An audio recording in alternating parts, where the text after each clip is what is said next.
So I have another question, similar vein, and a much more challenging one, which is we kind of talked about how to recognize if somebody is vampirizing you and how to recognize these traits in someone else.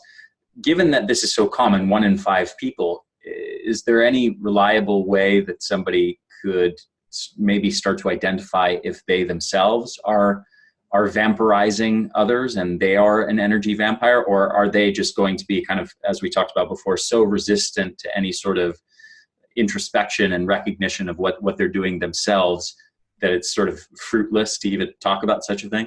Yeah, I love that you brought it up, because the only people who ever worry that maybe they're the energy vampire are empaths. They're the only ones. It's almost what you just said. It's diagnostic. When you worry that it might be you, then you know you're an empath. Congratulations, you don't have to worry about it. That's right, because remember what you said earlier, which is our job is to stop doing tick checks on ourselves. Our job is to trust our gut and not talk ourselves out of our own goodness. You mentioned in passing something called super traits earlier. Yes. What are super traits and how do they figure into all of this?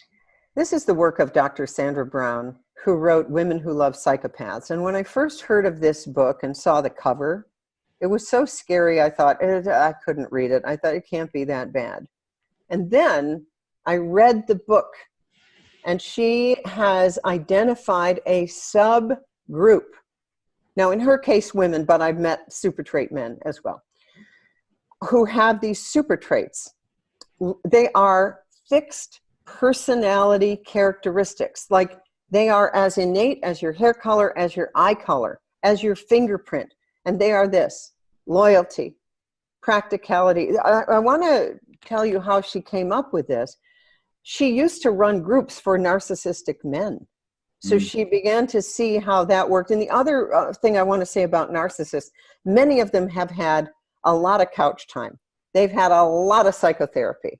So what you said is, they're the ones who could use the insight. They can talk. If a therapist does not understand this dynamic, they can come to you for 30 years and nothing will change. Yeah. But when they're on the couch, you think they get it. Afterward, you'll go, oh, they get it. They understand. No, they don't. They just filled up with your energy for the next thing. So they've often had a lot of couch time. And Sandra Brown noticed that they almost never changed.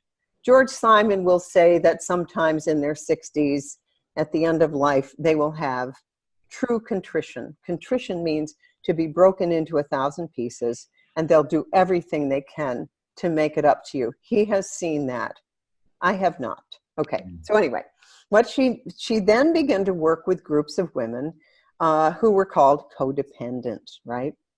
And she found that there was a subgroup of women who were not codependent. There was no learned helplessness. These were women who were judges, federal judges, doctors, CEOs, pharmacists. They were running companies.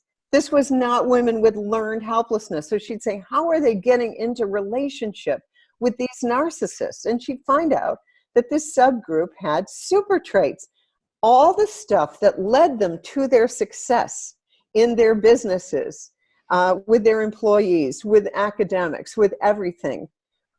They believed that, it's like, let me in there, coach. I can fix this. And so those traits don't work with a narcissist. They work everywhere else in their life, but they figured I could bring my loyalty, my practicality, my belief that I really can't be harmed because I have so much to give.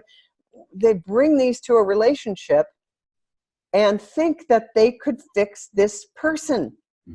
And they can't. She did a study of personality inventories at Purdue, and has finally published this research in the latest edition of Women Who Love Psychopaths. And she said, this is the group that they can't believe that this person doesn't love them. They can't believe how ineffective they are with this person because they're so effective everywhere else in their life. And it's almost like being drawn to that leading edge of growth for you. Yes. Yes. And which works so well to generate success in so many areas. But then you're in a sort of catch-22 situation, or it's like a no-win situation where you're always on the cusp of sort of getting true love and admiration from this person, but it never quite gets there. And that's what they'll do. See, just when they feel that your energy is being withdrawn, they'll throw you a bone. And that's what's addictive. It keeps you coming back because you think, this time he's going to change. This time he will get it.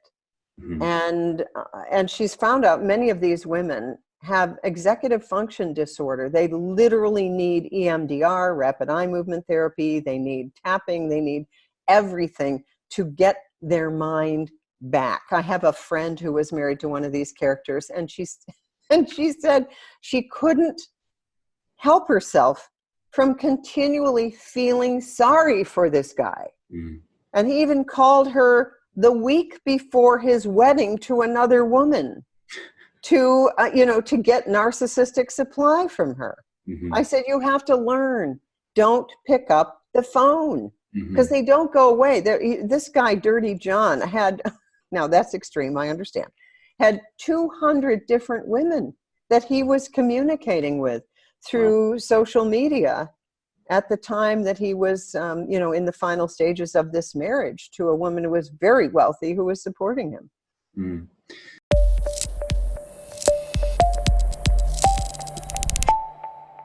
Hey there, this is Ari again. One more quick thing before you go. Just make sure to subscribe to our YouTube channel, The Energy Blueprint, and also make sure to subscribe to this podcast on your favorite podcast platform, whether that's iTunes or Stitcher or anything else. I hope you guys enjoyed this interview, and I will see you again next week.